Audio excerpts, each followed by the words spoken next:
Assalamualaikum students, this is me Saima Rafiq from Legend Institute of Management and Sciences, and today I am going to deliver a lecture on voltammetry, which is under the category of electroanalytical techniques. Electroanalytical techniques में basically जब भी मैं new module start करवाती हूँ तो उसका मैं purpose बताती हूँ कि पर्पस क्या है बेसिकली। तो ये इलेक्ट्रोएनालिटिकल टेक्निक में जो हैं बेसिकली टू टेक्निक्स कपल की हुई हैं, इलेक्ट्रो और एनालिटिकल। एनालिटिकल का मतलब ये है कि हम किसी भी एनालाइट को एनालाइज करना चाह रहे हैं, उसका क्वांटिटेटिव एनालिसिस करना चाह रहे हैं या क्वालिटेटिव एनालिसिस करना चाह रहे हैं। अब इलेक्ट्रो एनालिटिकल टेक्निक्स हैं तो इसका मतलब है कि इलेक्ट्रो को यूज़ करते हुए हम एनालाइज करेंगे किसी भी एनालाइट को। अब डिफरेंट टाइप्स हमने स्टडी किए हैं, पोटेंशियोमेट्री डिस्कस की है, इलेक्ट्रोग्रेविमेट्री एंड कोलोमेट्री। तो इलेक्ट्रो जो पोटेंशियोमेट्री था वो पोटेंशियल से हम मेजर करते थे कि जो एनालाइट की कंसंट्रेशन क्या है उसका क्वांटिटेटिव एनालिसिस करते थे। इलेक्ट्रोग्रेविमेट्री में ये होता है कि इलेक्ट्रो डिपोजिशन एनालाइट की किसी भी इलेक्ट्रोड पे करवाने के बाद उस केस में हमने मेटल्स को मोस्टली स्टडी किया था, तो हमने कैथोड पे उनकी जो इलेक्ट्रो डिपोजिशन हुई थी उसके बाद उसकी जो कंसंट्रेशन थी वो फाइंड की थी।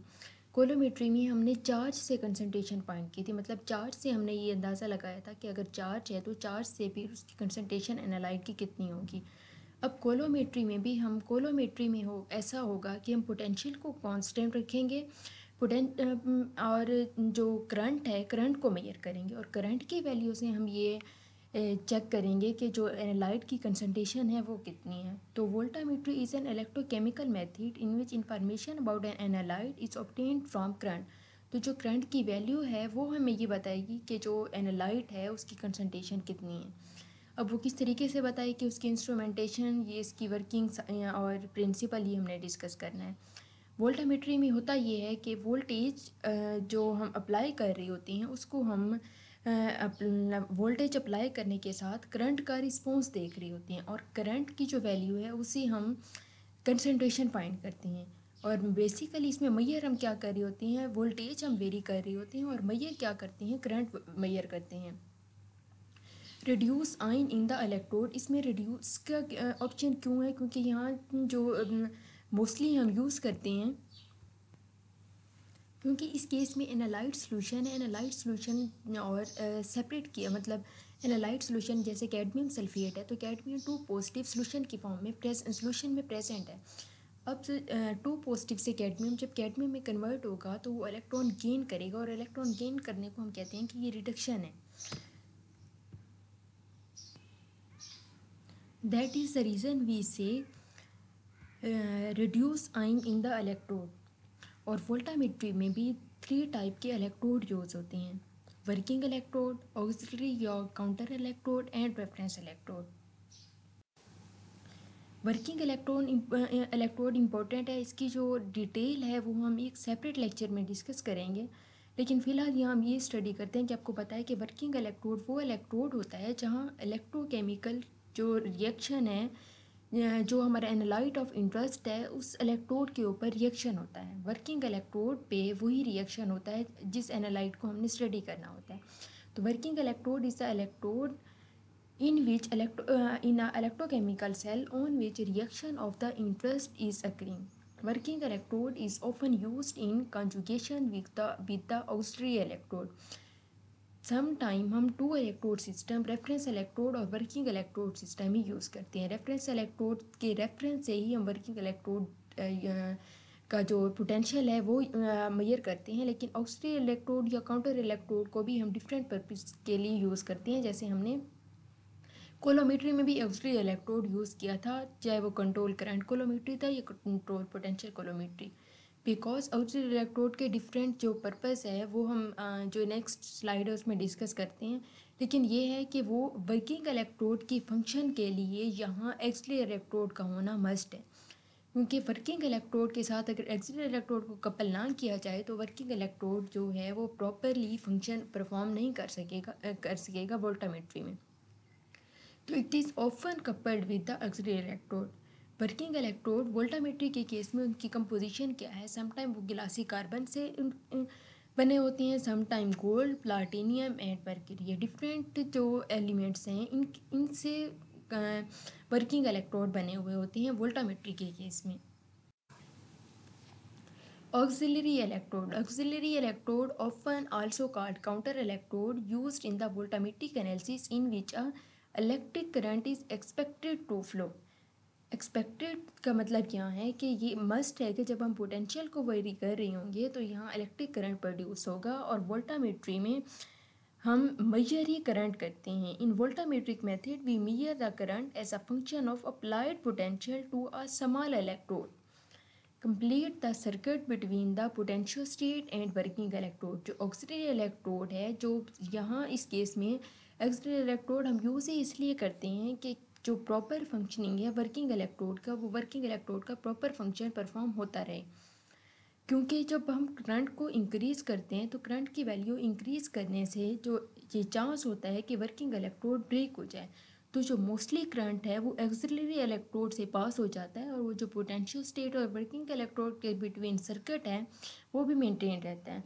जबकि अगर एक्सिलरी इलेक्ट्रोड यूज़ ना करें तो ये चांस है कि हाई करंट पे जाके वर्किंग इलेक्ट्रोड फंक्शन ही ना परफॉर्म कर सके, तो जो सर्किट है वो भी ब्रेक हो जाए। तो सर्किट को कंप्लीट करने के लिए potential state and working electrode के बिटवीन एक्सिलरी इलेक्ट्रोड यूज़ करते हैं। Two different type are available for auxiliary electrode: platinum auxiliary electrode and glassy carbon auxiliary electrode. Reference electrode. Reference electrode is an electrode which has a stable and well known electrode potential. इसी का potential known होता है, उसी के reference से तो हम working electrode का पोटेंशियल फाइंड करते हैं। तो ये तो मस्ट है कहीं भी वर्किंग इलेक्ट्रोड का पोटेंशियल फाइंड करने के लिए। Provide a reference potential to working electrode and auxiliary electrode circuit, क्योंकि यहाँ अब सर्किट जो है वो जस्ट वर्किंग इलेक्ट्रोड और रेफरेंस के बिटवीन नहीं है।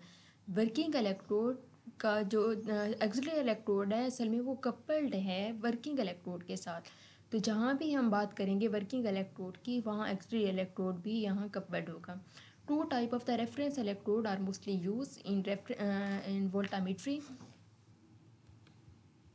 Silver chloride reference electrode and calomel electrode, जिसे हम AgCl इन स्टैंडर्ड KCl इसमें आपको पता है कि साल्ट ब्रिज हम यूज़ करते हैं।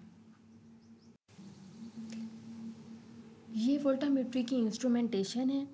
इसमें आप देखेंगे जो एक सर्कल दिखाया हुआ है सेल, उसमें वर्किंग इलेक्ट्रोड है, counter electrode and reference electrode. Reference electrode जो है वो तो रेफरेंस प्रोवाइड करता है पोटेंशियल का, उसी के रेफरेंस से हम पोटेंशियल फाइंड करते हैं। काउंटर इलेक्ट्रोड जो है, काउंटर इलेक्ट्रोड के वो देखें कि वो जो सर्किट कंप्लीट हो रहा है इसमें हम रेजिस्टर यूज़ कर रहे हैं, वोल्टेज सप्लाई यूज़ कर रहे हैं, और एम्पीरोमीटर भी यूज़ कर रहे हैं। करंट को मेजर करने के लिए हम एम्पीरोमीटर यूज़ कर रहे हैं, और वोल्टामेट्री वोल्टेज को मेजर करने के लिए हम वोल्टामेट्री यूज़ कर रहे हैं।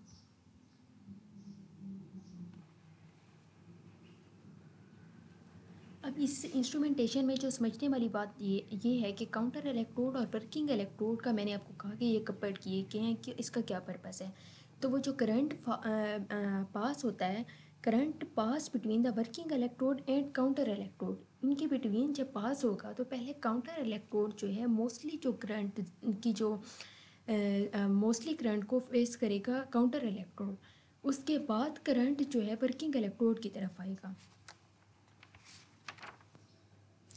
बट वो करंट पास करेगा वर्किंग इलेक्ट्रोड के से, और हम वोल्टेज भी अप्लाई कर रहे हैं। अब ये देखें कि वर्किंग इलेक्ट्रोड और रेफरेंस इलेक्ट्रोड के बिटवीन वोल्ट मीटर है। तो जब करंट काउंटर इलेक्ट्रोड से पास होने के बाद वर्किंग इलेक्ट्रोड से पास होगा, तो वो जो वर्किंग इलेक्ट्रोड और रेफरेंस इलेक्ट्रोड के बिटवीन वोल्ट मीटर है वो उस करंट को मेजर कर लेगा, और वो करंट चेंज हो रहा होगा जैसे जैसे हम पोटेंशियल वेरी कर रहे होंगे। तो इसका मतलब है कि हम current as a function of applied voltage measure कर लेंगे, और वो मेजरमेंट रेफरेंस इलेक्ट्रोड और वर्किंग इलेक्ट्रोड के बिटवीन जो वोल्ट मीटर है वो हमें देगा। तो अब ये रेफरेंस और वर्किंग इलेक्ट्रोड के बिटवीन जो वोल्ट मीटर है उसका फंक्शन, और सेल में काउंटर इलेक्ट्रोड का पर्पस, और रेजिस्टेंस तो जब करंट फ्लो होता है तो वो प्रोड्यूस होती ही है, और जो अप्लाई कर रहे हैं हम वोल्टेज पोटेंशियल, उसका पर्पस भी हमें समझ आ गया कि the function of applied voltage हम मेजर कर रही हैं करंट को, और वो करंट की वैल्यू में वोल्ट मीटर दे रहा है। अब इसमें एक और चीज़ यूज़ की हुई है कि स्पोर्टिंग इलेक्ट्रोलाइट। स्पोर्टिंग इलेक्ट्रोलाइट हम इस केस में यूज़ कर रहे हैं। स्पोर्टिंग इलेक्ट्रोलाइट का मतलब ये है कि ये जो स्पीशी होती हैं ये भी हम कोई ऐसे आयंस यूज़ करती हैं, जैसे alkali metals for example use करते हैं। ये एक्सेस अमाउंट में होती हैं और इनका पर्पज़ ये होता है कि एनालाइट की जो माइग्रेशन है फॉर एग्जांपल या डिफ्यूजन है, उसका रेट इतना ज़्यादा होता है कि रेजिस्टेंस प्रोड्यूस हो रही होती है बहुत ज़्यादा। तो वो जो माइग्रेशन का इफ़ेक्ट होता है उसको मिनिमाइज़ करने के लिए और माइग्रेशन की वजह से जो रेजिस्टेंस प्रोड्यूस होती है सोल्यूशन में, उसको मिनिमाइज़ करने के लिए हम स्पोर्टिंग इलेक्ट्रोलाइट यूज़ करते हैं। अब होता ये है कि स्पोर्टिंग इलेक्ट्रोलाइट पहले जाके रिड्यूस हो जाते हैं इलेक्ट्रोड पे, बिकॉज स्पोर्टिंग इलेक्ट्रोलाइट जो है उसकी जो परसेंटेज है वो काफ़ी हाई होती है एज़ कम्पेयर टू इलेक्ट्रोलाइट। तो हाई कंसनट्रेशन होने की वजह से, एक्सेस अमाउंट में होने की वजह से जो नॉन रिएक्टिव इलेक्ट्रोलाइट हैं वो जाके पहले रिड्यूस हो जाते हैं, उसके बाद डिफ्यूजन के प्रोसेस से इलेक्ट्रोलाइट जाके इलेक्ट्रोड पे रिड्यूस होते हैं।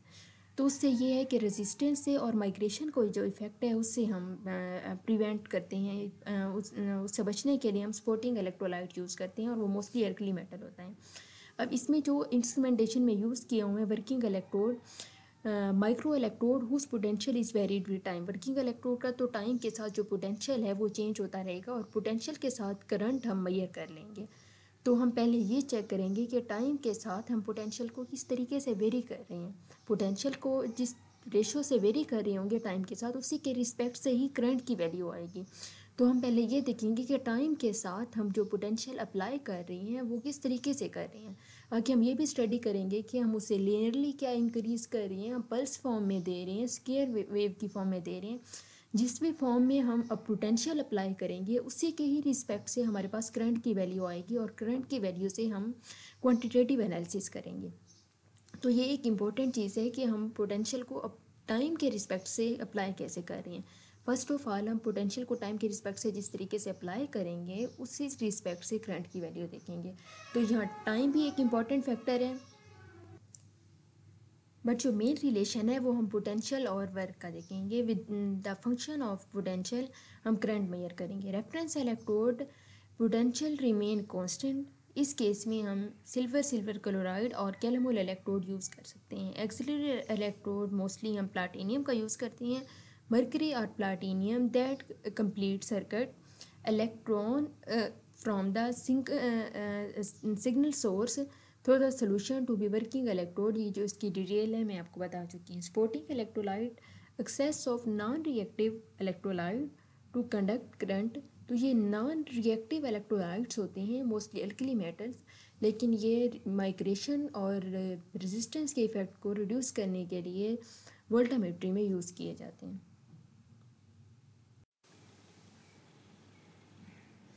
There are different types of voltammetry: cyclic voltammetry, square wave voltammetry, differential pulse voltammetry, steeping voltammetry। Steeping voltammetry में हम कैथोडिक और एनोडिक करंट को डिस्कस करेंगे। जो साइक्लिक वोल्टामेट्री है उसकी डिटेल हम नेक्स्ट लेक्चर में डिस्कस करेंगे। अब ये जो डिफरेंट टाइप्स हैं वोल्टामेट्री की, किस बेस पे हमने कैटेगराइज किया है, जो मैंने आपको ये कहा है कि हम पोटेंशियल अप्लाई करेंगे। पोटेंशियल अप्लाई हम करेंगे लेकिन विद रिस्पेक्ट टू टाइम करेंगे। वन थिंग, जब हम टाइम के रिस्पेक्ट से पोटेंशियल अप्लाई करेंगे तो वो डिपेंड करता है कि हम पोटेंशियल किस तरीके से अप्लाई कर रहे हैं, लीनियर वे में कर रहे हैं या किसी पल्स फॉर्म में कर रहे हैं। पल्स का मतलब ये है कि एक टाइम के लिए हमने किया, फिर कुछ टाइम के लिए हमने स्टॉप कर दिया, फिर हमने पोटेंशियल अप्लाई किया, फिर कुछ टाइम के लिए। पल्स मतलब पल्स की फॉर्म में कॉन्टीन्यूसली हम अब पोटेंशियल नहीं अप्लाई कर रहे। जबकि जो लीनियर है, लीनियर वोल्टामेट्री में हम पोटेंशियल को लीनियरली कॉन्टिन्यूसली जो है वो इंक्रीज़ करते रहेंगे।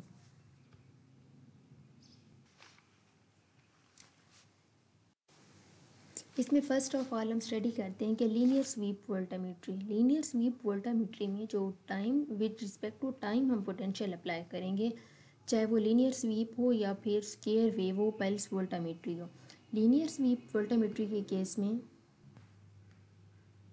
लीनियर स्वीप वोल्टामीटर के केस में हम लीनियरली कंटिन्यूसली ही पोटेंशियल अप्लाई करेंगे। अब होगा क्या कि जैसे हम पोटेंशियल अप्लाई करेंगे तो फर्स्ट ऑफ ऑल इसमें स्पोर्टिंग इलेक्ट्रोलाइट भी है, तो स्पोर्टिंग इलेक्ट्रोलाइट रिड्यूस होना स्टार्ट हो जाएगा। स्पोर्टिंग इलेक्ट्रोलाइट के साथ कुछ और इंटरफेयरिंग स्पीशीज़ भी होती हैं और कुछ मैट्रिक्स भी होता है जो कि उस पोटेंशियल को वेरी करने के साथ जब हम कंटिन्यूसली इंक्रीज़ कर रहे होते हैं तो वो जो पोटेंशियल होता है वो उससे स्पोर्टिंग इलेक्ट्रोलाइट या फिर मैट्रिक्स के जो मॉलिक्यूल हैं वो भी रिड्यूस होना स्टार्ट हो जाते हैं। अब होता ये है कि वो जाके जो इलेक्ट्रोड की सरफेस है वो पहले एक लेयर बना देते हैं, उसके बाद जो एनालाइट है वो क्योंकि जो स्पोर्टिंग इलेक्ट्रोलाइट है वो इतनी ज़्यादा एक्सेस अमाउंट में है कि पहले वो जाएगा और उसके बाद क्योंकि एनालाइट की जो अमाउंट कंसनट्रेशन है वो बहुत लेस है as compare to supporting electrolyte, तो पहले स्पोर्टिंग इलेक्ट्रोलाइट एक लेयर बना देगा। उसके बाद डिफ्यूजन के प्रोसेस से एनालाइट जाएगा तो वो एक लेयर डबल लेयर बन जाएगी एक स्पोर्टिंग इलेक्ट्रोलाइट की, उसके बाद एनालाइट जाएगा। तो वो जो डबल लेयर प्रोड्यूस होगी उसकी वजह से कुछ करंट वेस्ट हो जाएगा। उस करंट को हम ये कहते हैं कि डबल लेयर करंट। इस चीज़ को मिनिमाइज़ करने के लिए अब क्योंकि कॉन्टीन्यूसली ही हम करंट पोटेंशियल अप्लाई कर रहे हैं और पोटेंशियल अप्लाई करते करते हम इस पॉइंट पे पहुँचे हैं कि सारे के सारे जो इलेक्ट्रोलाइट्स या मैट्रिक्स है वो उस डबल लेयर बना रहा है। जबकि अगर हम वो पल्स की फॉर्म में दें या अगर कुछ टाइम के लिए स्टॉप कर दें तो वो जो इलेक्ट्रिकल लेयर है वहाँ जो करंट वेस्ट हो रहा है उससे हम ये जो इफ़ेक्ट है इसे रिड्यूस कर सकते हैं। तो जब हम लीनियरली मुसलसल जो पोटेंशियल है वो हम अप्लाई कर रहे हैं और पोटेंशियल अप्लाई करने के साथ कुछ करंट वेस्ट हो रहा है तो उससे होगा क्या ओवरऑल के जो डिटेक्शन लिमिट है, डिटेक्शन लिमिट तो हम उस एनालाइट की डिटेक्शन लिमिट कहते हैं, तो वो लिमिट ऑफ डिटेक्शन हम ये कह सकते हैं कि लीनियर स्वीप वोल्टामीटर के केस में लेस होती है।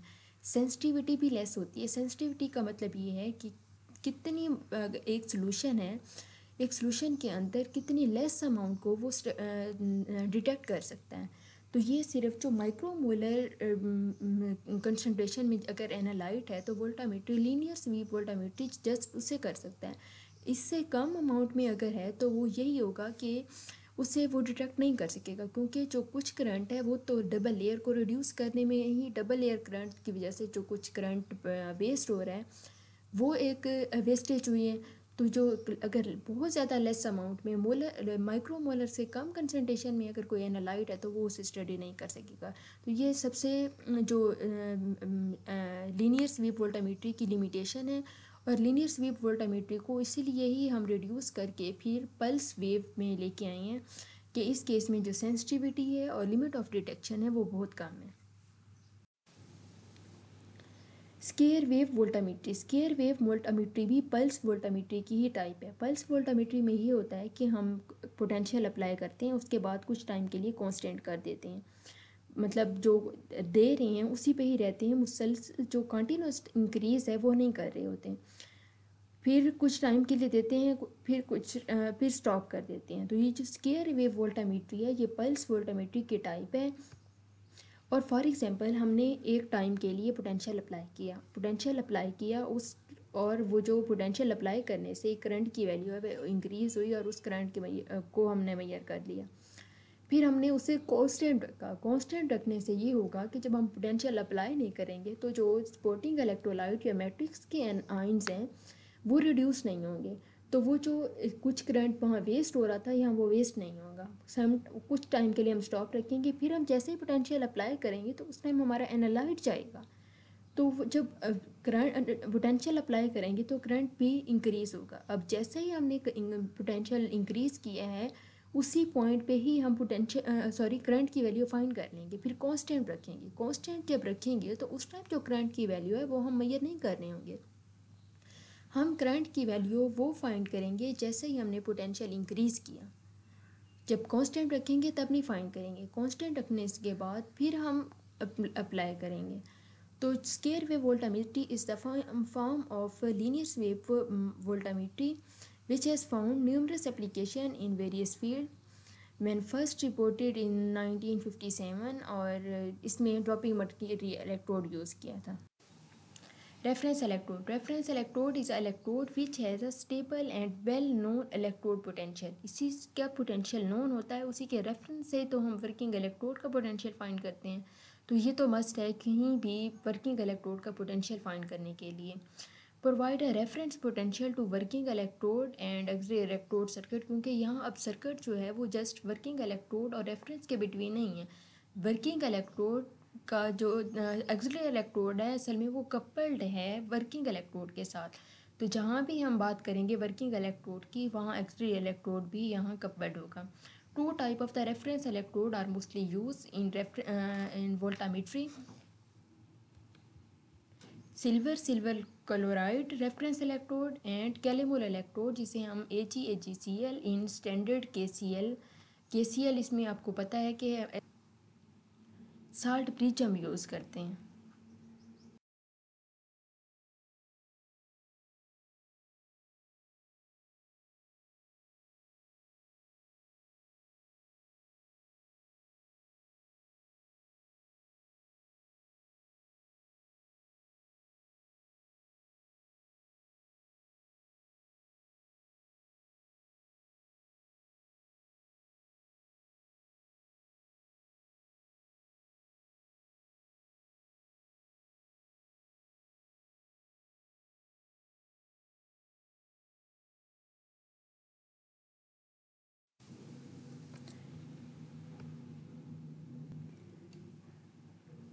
साइक्लिक वोल्टामीट्री भी एक इम्पोर्टेंट टाइप है वोल्टामीट्री की, और उसकी डिटेल जो है वो हम एक सेपरेट लेक्चर हम इसके लिए रखेंगे, क्योंकि it is an important and extensive topic. But इसकी जो समरी है, क्योंकि हम इसकी टाइप्स पढ़ रहे हैं कि किस तरीके से हम वोल्टेज अप्लाई करेंगे, तो वो मैं आपको बता देती हूँ. साइक्लिक वोल्टामीट्री में ये होता है कि हम पोटेंशियल अप्लाई करते हैं. पोटेंशियल अप्लाई करने से जो करंट है वो भी वेरिएट कर रहा होता है करंट. अब टाइम के साथ जो हम पोटेंशियल है वो चेंज कर रहे हैं. हम पोटेंशियल को उस टाइम तक चेंज करते रहते हैं जब तक वो ओरिजिनल टाइम के साथ हम इंक्रीज़ करते रहते हैं. पोटेंशियल एक स्पेसिफिक लिमिट तक इंक्रीज़ करते हैं, उसके बाद हम उस पॉइंट पोटेंशियल को डिक्रीज़ करना स्टार्ट करते हैं. तो उस जब डिक्रीज़ करते हैं तो उस टाइम तक हम डिक्रीज़ करते रहते हैं जब तक कि वो ओरिजिनल पोजीशन पे ना आ जाए. तो साइकिल का मतलब ये है कि जहाँ से स्टार्ट हुआ था वहीं पे ही एंड हो. तो जिस पॉइंट से पोटेंशियल हमने स्टार्ट किया था, पहले पोटेंशियल को इंक्रीज़ करते हैं, फिर उसके बाद लीनियरली ही इंक्रीज़ करते हैं, लीनियरली ही डिक्रीज़ होता है, लेकिन उस टाइम तक डिक्रीज़ होता है जब तक कि वो ओरिजिनल पोजीशन पे ना पहुँच जाए. तो ये जो साइक्लिक वोल्टामीट्री है, cyclic voltammetry is electrochemical technique which measure the current that develop in the electrochemical cell under condition where voltage in the excess of that predicted by the Nernst equation. और इसमें जो Nernst equation से जो हमने voltage predict किया होता है उससे ज़्यादा वोल्टेज होता है. Cyclic voltammetry is performed by clicking the potential of working electrode and measuring the electric current. अब मेन जो चीज़ यहाँ समझने वाली है वो ये है कि एक्स एक्सिस पे पोटेंशियल है और वाई एक्सिस पे करंट है. अब करंट का हमने नहीं देखना फ़िलहाल कि हम करंट को किस तरीके से या कि करंट किस तरीके से वेरी हो रहा है. हम पोटेंशियल को देखें तो पोटेंशियल आप ये देखें कि जो लेफ़्ट साइड से रेड लाइन स्टार्ट हो रही है, तो हमने यहाँ से पोटेंशियल अप्लाई करना स्टार्ट किया. तो वो जो पोटेंशियल है वो लीनियरली इंक्रीज़ हुआ, फिर डिक्रीज़ हुआ, और वो डिक्रीज़ होते होते पोटेंशियल PSC जहाँ लिखा हुआ है उसका क्या मतलब है कि कैथोडिक पोटेंशियल उस पॉइंट पे आने के बाद वो दोबारा जो लीनियर लाइन है वाई एक्सिस वाली उस पे पहुंच गया. तो इसका मतलब है कि पोटेंशियल हमने जहाँ से स्टार्ट किया था वाई एक्सिस पे अबव एंड बिलो, ये जो रेड लाइन मैंने इसमें दिखाई हुई है, रेड लाइन पोटेंशियल को वेरी होता हुआ दिखा रही है. तो वो जो एक पॉइंट जिससे पोटेंशियल स्टार्ट किया था उसी पे ही एंड हुआ है. तो साइक्लिक वोल्टामीट्री है, साइकिल बना हुआ है कि जहाँ से पोटेंशियल स्टार्ट किया था उसी से, और फिर उसी के ही रिस्पेक्ट से हम करंट फाइंड करेंगे. कैथोडिक पोटेंशियल होगा और एनोडिक पोटेंशियल, और कैथोडिक और एनोडिक पोटेंशियल पे हम कैथोडिक करंट और कैथोडिक एनोडिक करंट भी फाइंड करेंगे. इसकी डिटेल हम नेक्स्ट लेक्चर में स्टडी करेंगे. There are different types of voltammetry: cyclic voltammetry, square wave voltammetry, differential pulse voltammetry, steeping voltammetry, stripping voltammetry में हम कैथोडिक और एनोडिक करंट को डिस्कस करेंगे। जो साइक्लिक वोल्टामीट्री है उसकी डिटेल हम नेक्स्ट लेक्चर में डिस्कस करेंगे। अब ये जो डिफरेंट टाइप्स हैं वोल्टामीट्री की, किस बेस पे हमने कैटेगराइज किया है, जो मैंने आपको ये कहा है कि हम पोटेंशियल अप्लाई करेंगे। पोटेंशियल अप्लाई हम करेंगे लेकिन विद रिस्पेक्ट टू टाइम करेंगे। वन थिंग, जब हम टाइम के रिस्पेक्ट से पोटेंशियल अप्लाई करेंगे तो वो डिपेंड करता है कि हम पोटेंशियल किस तरीके से अप्लाई कर रहे हैं, लीनियर वे में कर रहे हैं या किसी पल्स फॉर्म में कर रहे हैं। पल्स का मतलब ये है कि एक टाइम के लिए हमने किया, फिर कुछ टाइम के लिए हमने स्टॉप कर दिया, फिर हमने पोटेंशियल अप्लाई किया, फिर कुछ टाइम के लिए। पल्स मतलब पल्स की फॉर्म में कॉन्टीन्यूसली हम अब पोटेंशियल नहीं अप्लाई कर रहे। जबकि जो लीनियर है, लीनियर वोल्टामीट्री में हम पोटेंशियल को लीनियरली कॉन्टिन्यूसली जो है वो इंक्रीज़ करते रहेंगे।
इसकी एप्लीकेशंस हैं। Voltammetry is applicable for determination of metal ion concentration in the water to sub part per million level. क्योंकि ये वोल्टामीट्री है, अगर लेस अमाउंट में भी एनालाइट प्रेजेंट है तो उसे भी डिटरमाइन करने के लिए यूज़ होती है। तो अगर मेटल कंसनट्रेशन है, जैसे हमने कैडमियम को भी लास्ट टाइम यूज़ किया है अभी लास्ट एग्जांपल में, तो उसको फाइंड करने में यूज़ होती है। उसके बाद वेस्ट वाटर एनालिसिस में भी मैंने आपको बताया था कि अगर हम फाइंड करना चाह रहे हैं कि सॉफ्ट वाटर है, हार्ड वाटर है, या वेस्ट वाटर में कुछ हम मेटल्स को फाइंड करना चाह रहे हैं, उसका एनालिसिस करना चाह रहे हैं, तो वो भी किसी भी चीज़ की हम कंसनट्रेशन फाइंड करना चाह रहे हैं तो वो हम इन प्रोसेस से कर सकते हैं। फार्मास्यूटिकल एनालिसिस में अगर हम कोई मेडिसिन है और उसमें हम ये चाह रहे हैं कि अगर एक मेटल है, हम देखना चाह रहे हैं कि अगर कोई भी एलिमेंट है उसकी कंसनट्रेशन एक स्पेसिफिक लेवल तक रिक्वायर होती है कि वो टैबलेट्स में या कोई भी अगर मेडिसिन है तो वो एक लेवल होता है स्पेसिफिक जितना वो रिक्वायर होती हैं। अगर तो हम वोल्टामीट्री से उसकी कंसनट्रेशन फाइंड कर सकते हैं कि वो मेडिसिन ठीक है या नहीं। इन्वायरमेंटल स्टडी के लिए भी ये यूज़ कर सकते हैं, क्योंकि सम टाइम हम ये प्रिकॉशंस करते हैं कि इन्वायरमेंट में वाटर, सॉइल हमारे पास आ जाती है, एयर, तो उसका एग्जामिन भी हम वोल्टामेट्री से कोई भी सैम्पल इन्वायरमेंट का लेके चेक कर सकते हैं कि कोई ऐसे हैज़ार्डस एलिमेंट या उनकी कंसंट्रेशन तो हार्मफुल नहीं है। बायोलॉजिकल और बायोकेमिकल, बायोलॉजिकल में भी हम अगर फॉर एग्जांपल क्लिनिकल एनालिसिस करना चाह रहे हैं, कोई सीरम सैंपल हम लेते हैं तो सीरम सैंपल का भी हम एनालिसिस कर सकते हैं कि फॉर एग्जांपल हम कैल्शियम लेवल स्टडी करना चाह रहे हैं सीरम में, तो उसकी कंसंट्रेशन हम फाइंड कर लेते हैं। प्लेटिंग एनालिसिस भी वोल्टामेट्री की इंपॉर्टेंट टाइप है। प्लेटिंग एनालिसिस में हम वोल्टामेट्री कर लेते हैं।